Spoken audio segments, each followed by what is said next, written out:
Welcome to Marketing Mondays, presenting the top 3 marketing headlines in 30 seconds, followed by a closer look into each of them in the next 5 minutes. First is Reliance AGM and their partnership with Google to bring affordable smartphones into the country.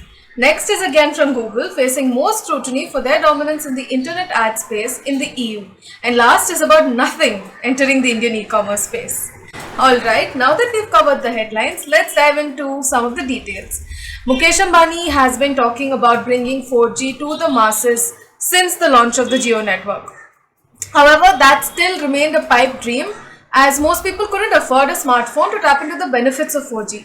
If you take a look at this graph, then it implies that only about 51% of the population actually have smartphones in the country. And a major reason for that is, according to Ambani, even the most basic of smartphones is out of grasp for a majority of the Indians in terms of cost. This is what he is set to solve, along with his partnership with Google, who will be bringing in the tech expertise for the project. Some of the features which were talked about in the AGM were voice assistance, reading out the screen for the visually impaired, language translation with an array of Indian languages in Smoot. But despite repeatedly mentioning that this will be the most affordable smartphone that the country has seen, no indication was given at all about the price range of the product.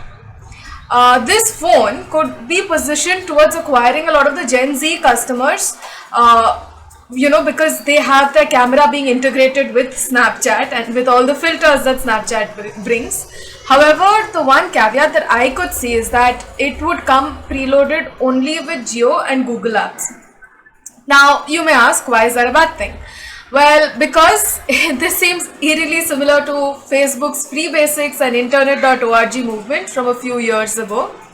And when you have just one player, Reliance, giving you the device, the internet connection, do you want to hand over the control of what apps you should and shouldn't have on your phone to them as well?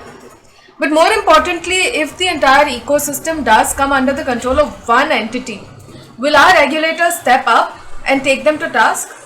And that brings us to our next news item, that of the antitrust case that Google is facing in the European Union. Alphabet Inc. has been hit with a massive 2.4 billion euros or roughly about $2.7 billion fine by the European Union's antitrust regulator for favoring its own shopping services over competitors in the search results. And this was more than double what they had charged Intel back in 2009.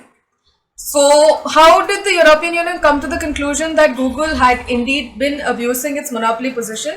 Well, first, let's set the premise of whether Google has monopoly position or not. About 90% of the search results that are conducted happen over Google search engine. So I guess we can safely say that they do have a monopoly in the search space.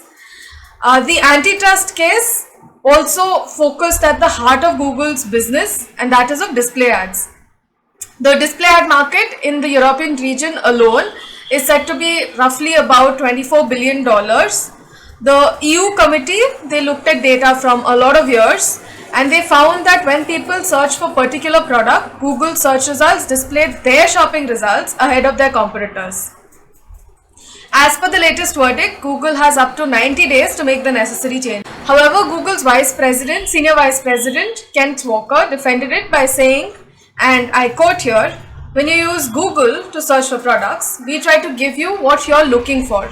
Our ability to do that well isn't favoring ourselves or any site or seller, but it's the result of hard work and constant innovation based on user feedback." All this while Google has pushed back on the date of phasing out their ad cookies or third-party cookies to late 2023. This delay has sent a huge wave of relief to ad tech companies which have been under fire due to increased focus on privacy-related concerns and legislations both in the US and European Union. Alright, now we come to our last battle, which is nothing.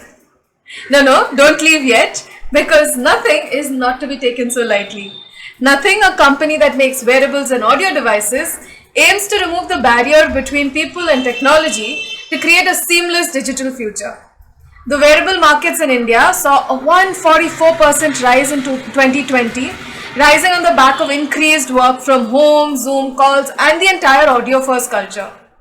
Roughly 36 million units of audio devices were shipped out in 2020 alone.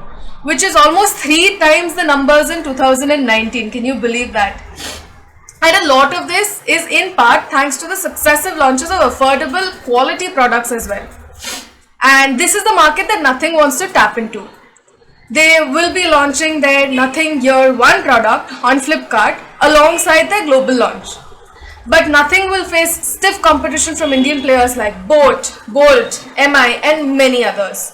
While Boat currently happens to be the highest funded D2C startup in India with roughly about 115 million in its kitty, Nothing has a long way to catch up with just $22 million with it.